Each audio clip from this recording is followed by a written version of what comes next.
What is going on, wrestling fans? It's I, Steve O. Welcome back to 10 Count Media on the New Generation Podcast. It's with me is Ahmed Johnson. Ahmed, how are you doing today? I'm doing fine, brother. How about you? I am doing great, and we're talking about Royal Rumble 1996 today when you took on Jeff Jarrett.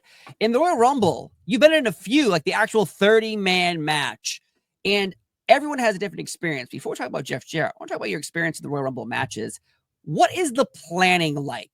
Is there a room? Do you all get in it? All the wrestlers, all 30 people, and then someone tells you what you're going to do? Like, what actually is the beat by beat putting a Royal Rumble together? Well, all they tell you before you go for the Rumble, all they tell you is the order that people are going out the ring in. Like, Okay. there's this guy's first, this guy's like, they don't care how you get there. And they'll tell you who they want to eliminate that guy. Like, I want Ahmed to throw Yoko over the ropes, top ropes, whatever.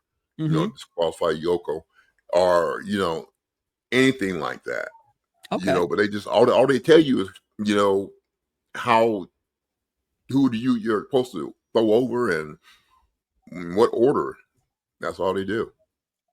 Like, is there I wonder, because is there like a rehearsal, or they're just like flat out, hey, when you go out there, you're gonna toss out this guy, and this guy, and then this guy's gonna toss you out at some point. Exactly. That's exactly how it goes.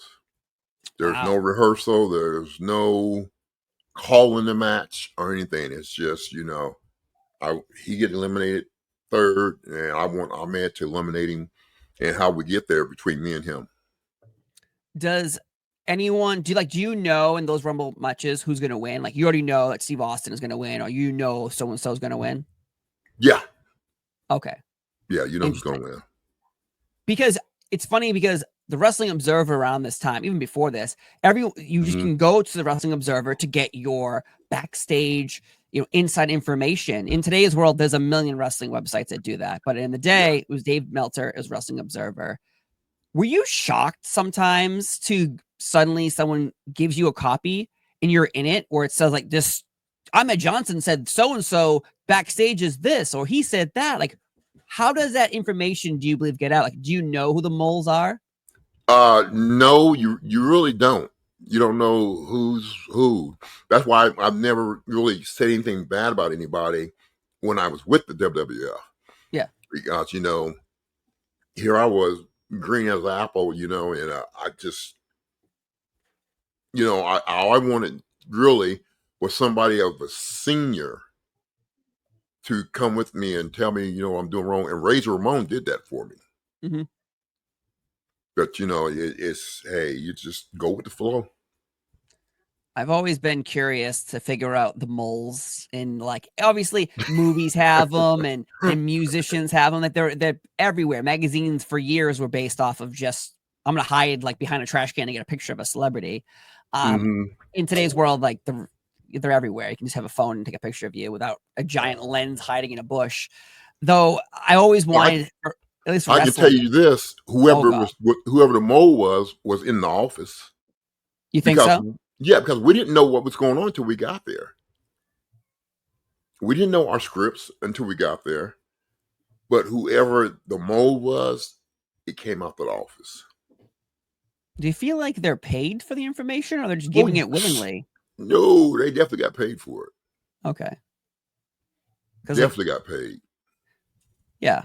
In today's world, it feels like they're not getting paid. Like, all these scoops and these rumors just pop up out of nowhere every day. And I'm wondering, how do you figure out where the mole is? In my theory for years, it's always been like, you tell 4 people different stories and see if one of those stories get out. And then you're like, oh, Jim, can you come in the office, please? We've discovered you're the mole by, giving you wrong information on purpose. Honestly, I feel like that's a thing. That would have been smart to do. That would have been real crafty to do. I just can't believe Vince, or even in today's world, Triple H hasn't thought of that. They must have. Maybe they haven't. Maybe they aren't. But it's very interesting because reviews come out of matches all the time, and with you and Jeff Jarrett heading into this, there's not a lot of wrestling websites in 1996. You know what I mean? Like, there's not a lot of coverage of professional wrestling. especially around this time because business is not doing well. But again, you are in California and it's Rumble 96. It's a packed house. Like, how are you feeling about when you show up and you're like, damn, there's a lot of people here?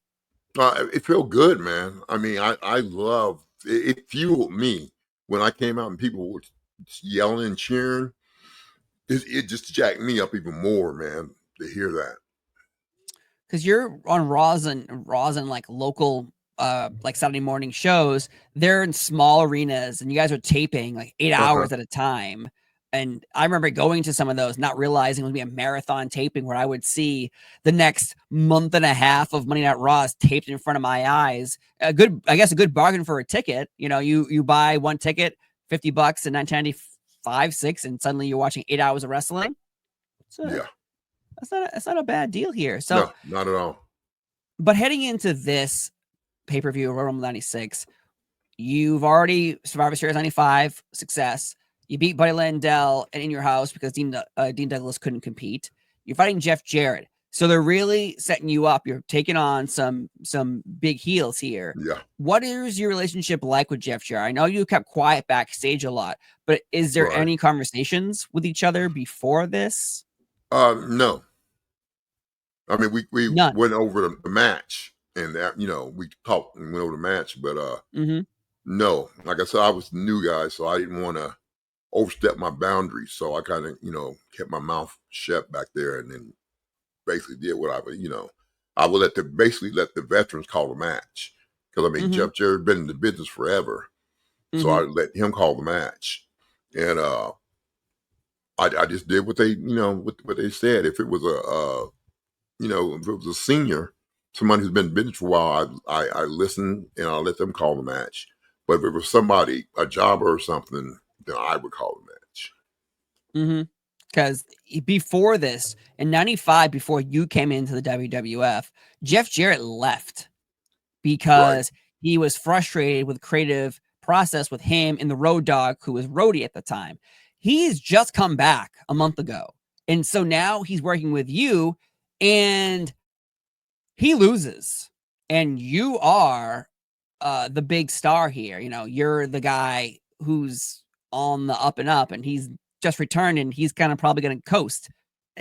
Do you have a sense of how he feels about you through your one conversation before the match? Like, are you feeling people can tell there's friction without even saying words. Are you feeling it?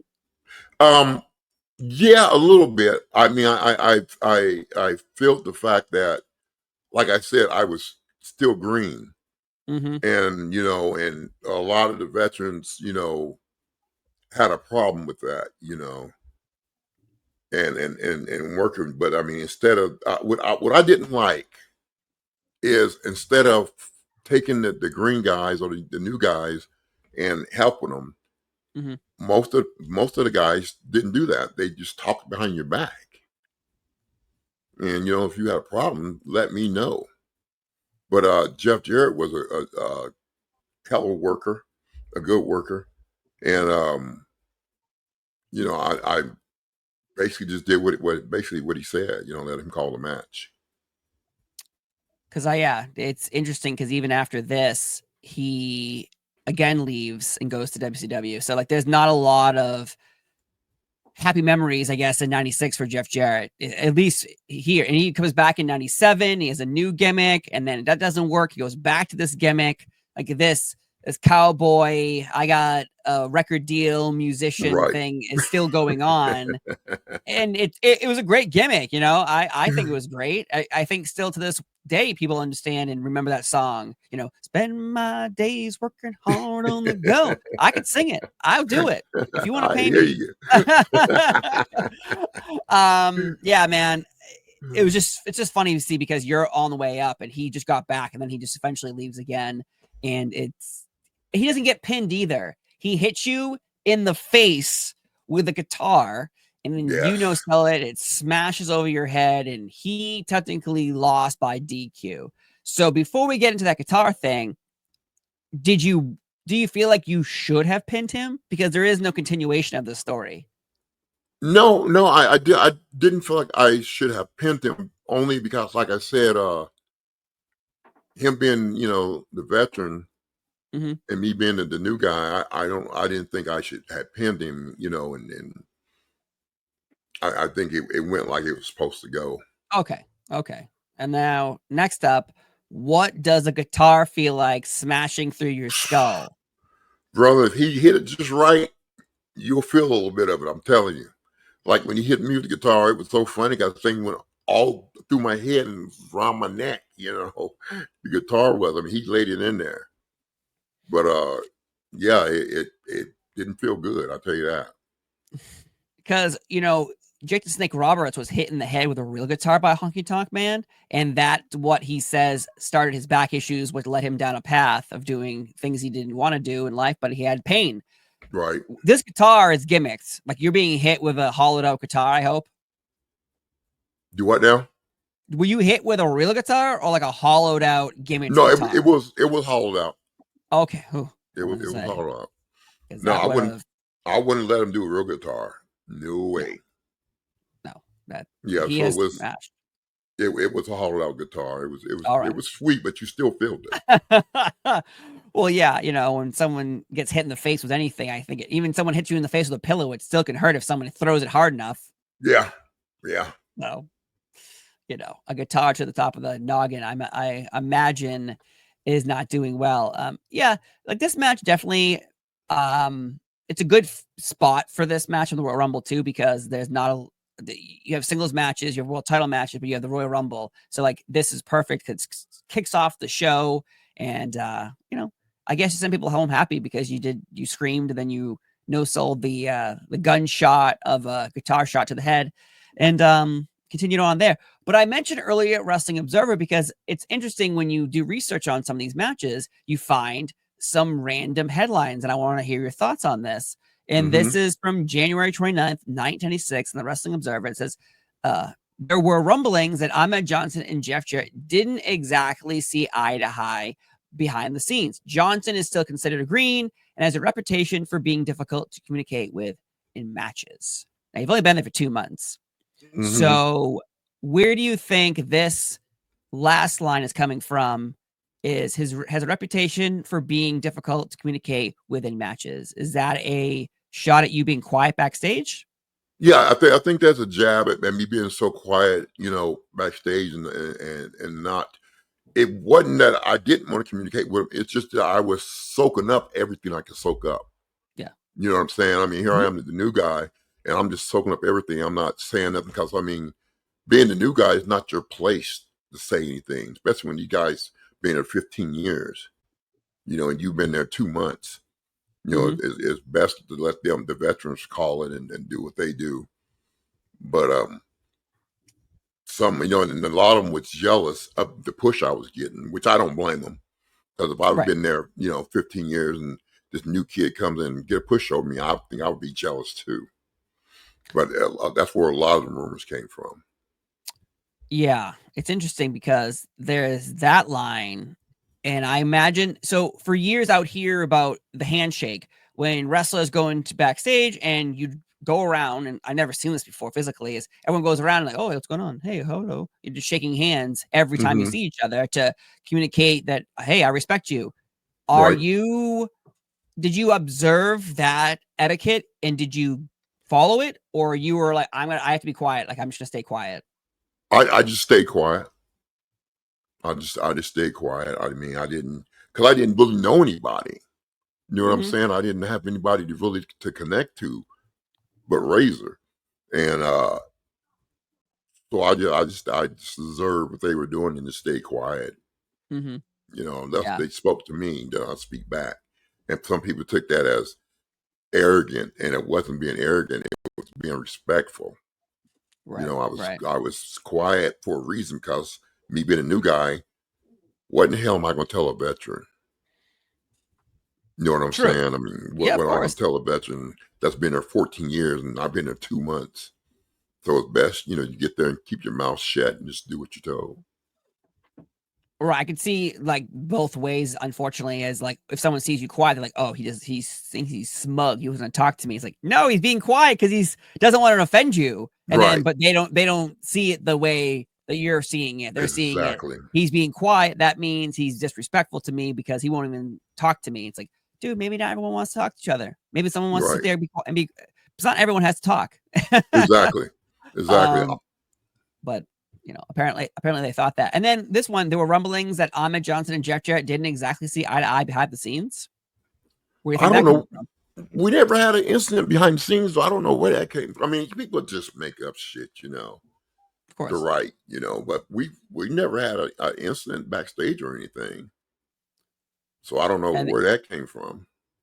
Okay. Yeah. Because this next one is from February 1996. It says sources noted the two weren't exactly tight backstage. So it's like, yeah, if they're not friends, then yes, they're not tight backstage. But that sentence really gives you a false indication that if they're not exactly tight, that means they must have friction. That's what it feels like when I read that. Yeah, got heat going on between each other. Yeah. No, that wasn't the case at all.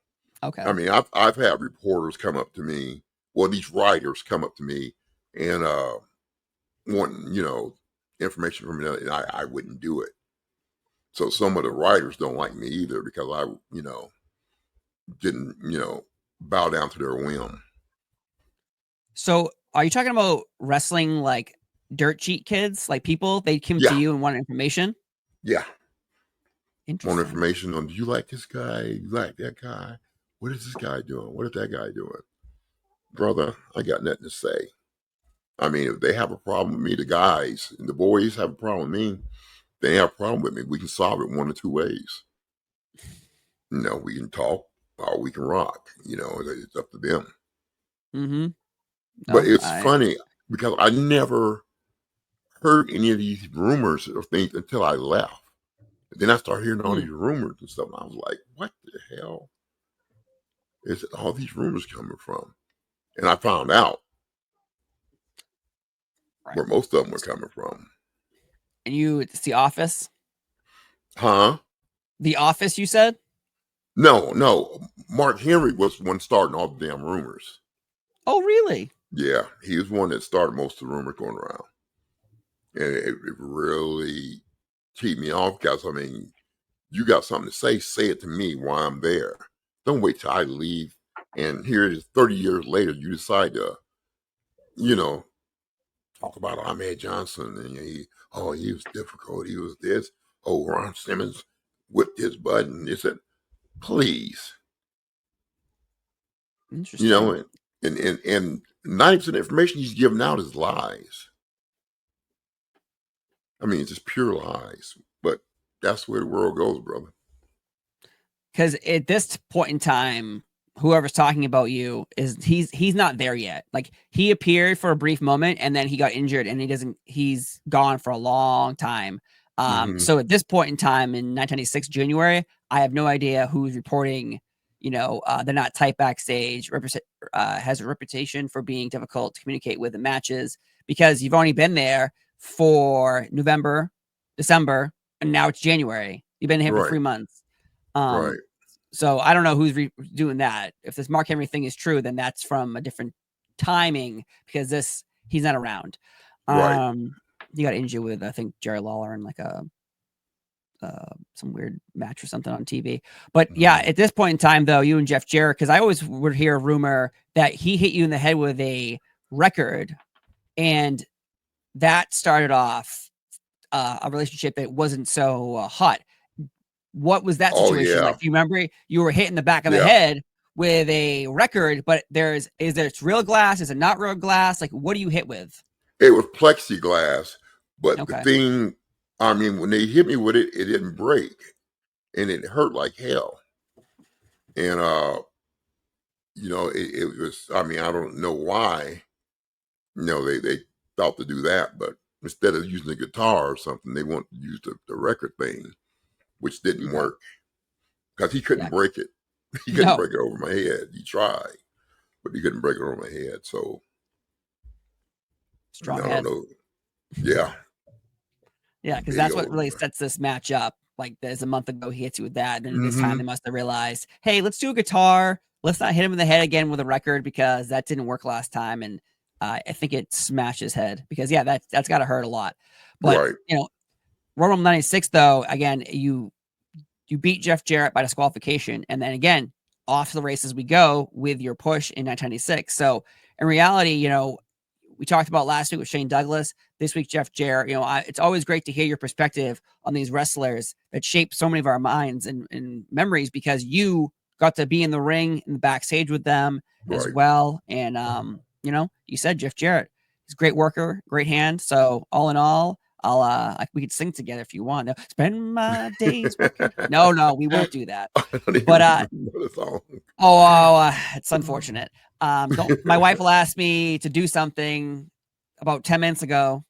Don't remember what she said to me, but boy, I can sing a song from 1995 that Jeff Jarrett's entrance music was part of. So that's where I am in life, and I'm not going to change. I'm not going to change for anybody. Hear that? Hope she hear me.